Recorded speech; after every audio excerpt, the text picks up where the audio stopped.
Hey, me, it's you. Been a little while since I did one of these. It was since last week. Today is guitar day 5.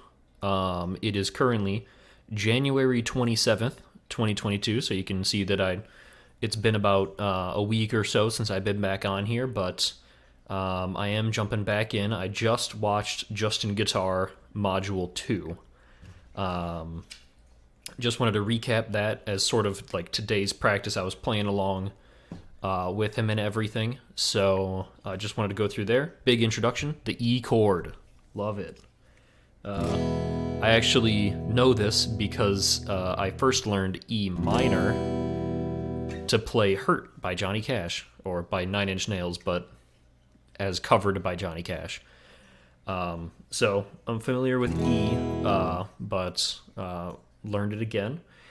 The reason they chose E, or specifically Justin chose E, is that switching from D to A to E keeps my index finger on either, this string first fret or this string second fret. So in theory, it's easier to switch between them and get everything working. Another thing that he emphasized is tapping your foot as you play. It's kind of hard when I'm currently in this setup because I need to kind of sit really high up in my chair, so I can't actually tap my heel down. But what I'm going to try to do, and this was his recommendation, is when you listen to music or when you're in a place with music, just try to tap along. The goal is to sort of do it subconsciously, so you don't need to think about it. It just happens, and it really helps you keep that beat. We also talked about strumming form. It seemed like it was a lot more related to acoustic guitar, but he emphasized, how to hold the pick right. Make sure that you're moving your forearm as well, not just flicking your wrist up and down. I think I have a bad problem of mainly doing my wrist, but you can see that I am moving my forearm too. But he said, full robot mode. It's going to be a little bit hard for me to transition over to that. I might keep my sort of 50-50 just because it's comfortable for me. He mentioned an exercise, which he actually didn't put in the daily lesson, which is kind of weird. But he mentioned to strum down on the beat, so, I don't know what that sounds like in here, so I'm going to stop doing that. But strum down on the 1, 2, 3, 4. At the same time, tap your heel, you can't see me doing, but 1, 2, 3, 4, and I'm already doing it, but to read or to count 1, 2, 3, 4 out loud. So the whole idea is that you ingrain and compare all 3 of those activities so that in the future, strumming down on one, slamming your heel down or your toe down, depending. For me, it's the heel, it just feels better. Strumming down, tapping the heel, and counting 1, 2, 3, 4. He wants our brains to really just sit in there and stay with that. This is similar to something I mentioned before of it's more important to keep the beat than it is to necessarily get the chords right, and he emphasized that again, where he said, if you're doing a chord change, it's better to cut the chord off early and make sure that you land on the 1 with your new chord. So he's basically just emphasizing keep the beat. No one's really going to hear you if you need to stop your E chord early to transition to D. But they will hear it if you're late on the D chord, that sort of thing. So important to hit that.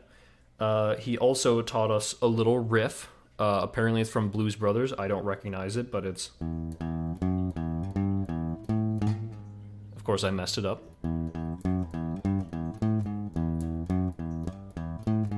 But that's apparently called the Peter Gunn theme.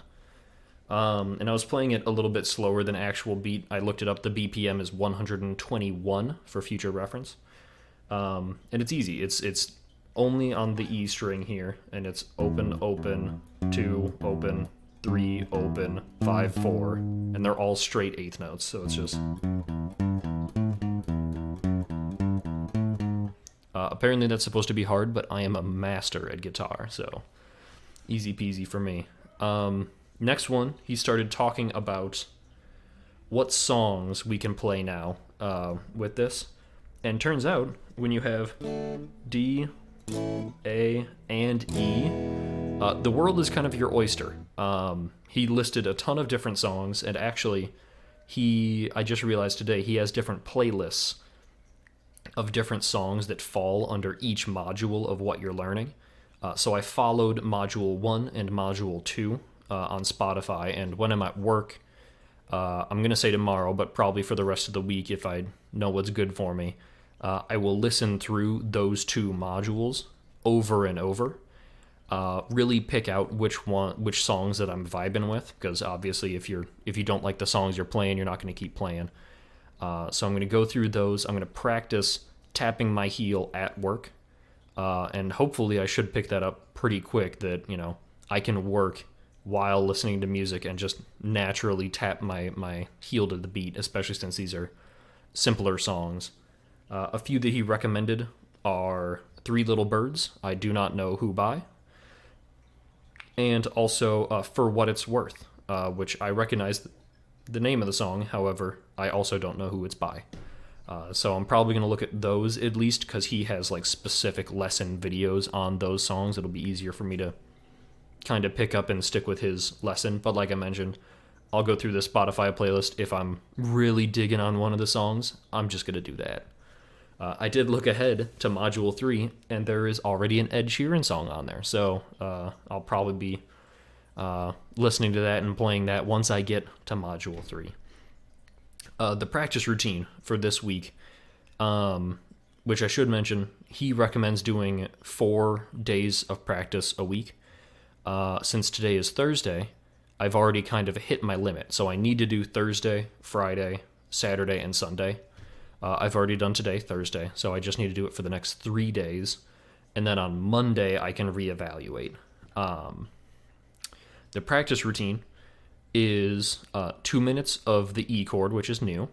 1 minute of the A chord, 1 minute of the D chord, both of which were in Module 1, so it's just kind of a reminder. 2 minutes of anchor finger practice, but now it's slightly different. Instead of going D, A, D, A, D, A back and forth, it's, let me read this so I don't mess it up. He wants us to start on E, go E, A, E, D, A, D, E.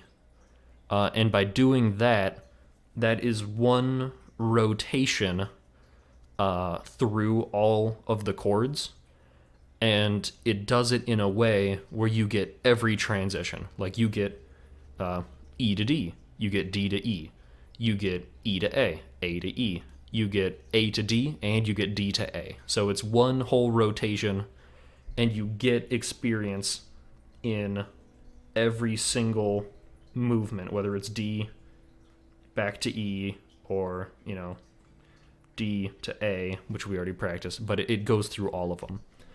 In addition to that, the 1 minute chord changes is back. It seems like it's a pretty big staple, and I don't mind it. I'm going to try again to get the 60 BPM after a while, get one chord change every second.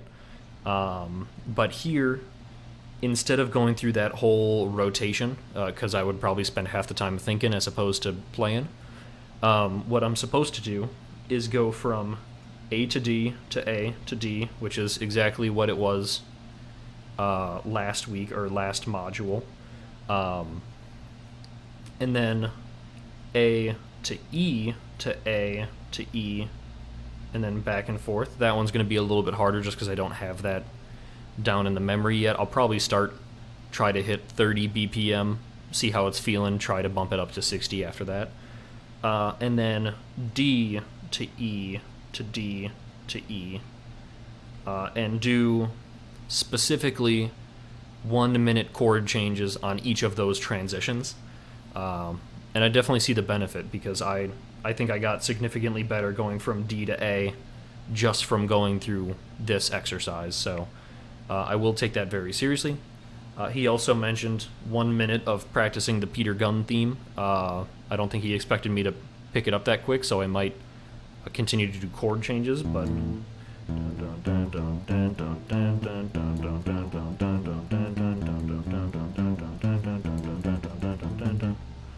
And like I said, 121 BPM, but it's eighth notes, so double that if you want to play quarter note equivalent. And then, same as last week, 10-minute song practice. I don't currently have a song picked out. Like I mentioned, tomorrow at work I'm going to listen through the module playlist and see what kind of tickles my ear. But he mentioned 3 Little Birds and For What It's Worth. So I'll probably check those out at least just to see how it vibes with me. If they're good enough, I'll play it. That works for me. Last but not least, when can you move on from Module 2? Just like last week, I'm going to give myself the restriction of I need to at least stay on the module for 1 week because I really want to nail down some of these basics, especially the chord changes. I'm not comfortable with moving on with just 30 BPM, so I'd really like to get up to 60 before moving on, just like I had with the A and D switches. Memorize the E chord. Boom, memorized. And then, like I mentioned, he said 30 chord changes per minute for all 3 of the changes.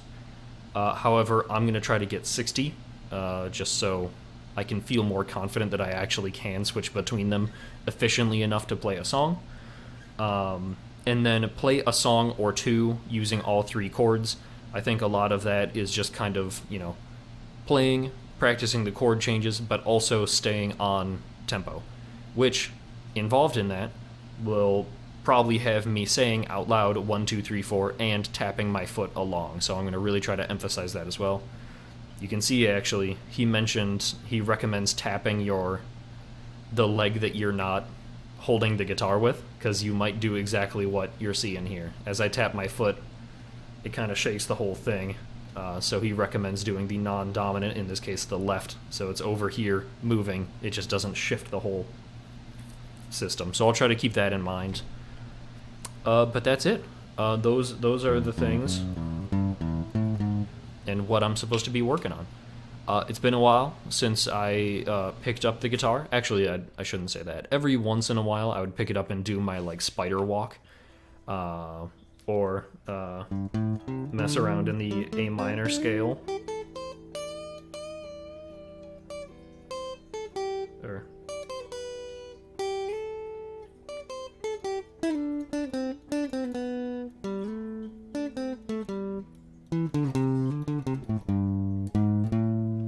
but nothing like actually structured practice, just kind of messing around with it. That's a little rotation that I would do when I was back in in-person guitar lessons, but the whole purpose of that was trying to improv. I wasn't great at improving, so we're doing this. But I would pick that up every once in a while. There were definitely a few days where I didn't.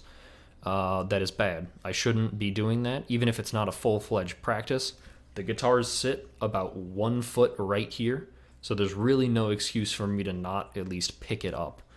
So that's what I'm going to try to do, even if it's for 5 minutes. I want to pick it up every single day, do at least 4 full practice sessions, which for this week, I'm already at Thursday. I need to do it every day, and we can reevaluate on Monday.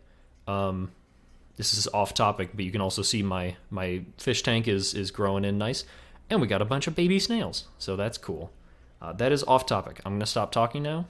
These are the practice notes. I'm going to do this tomorrow, Saturday, and Sunday. It's going to be kind of weird on Saturday and Sunday because parents are visiting Saturday, and on Sunday I'm doing homework. But that's that. Thanks for tuning in, I guess. Hopefully you're still doing all right. Maybe reminiscing a little bit, jumping back in this. Hopefully from a good place. I am hoping you're doing well. I'm doing all right. Everything at work's going fine, so can't complain too much. That's that. I am gonna sign off here. I forgot what I normally do, so I'm just gonna say see ya. Talk to ya.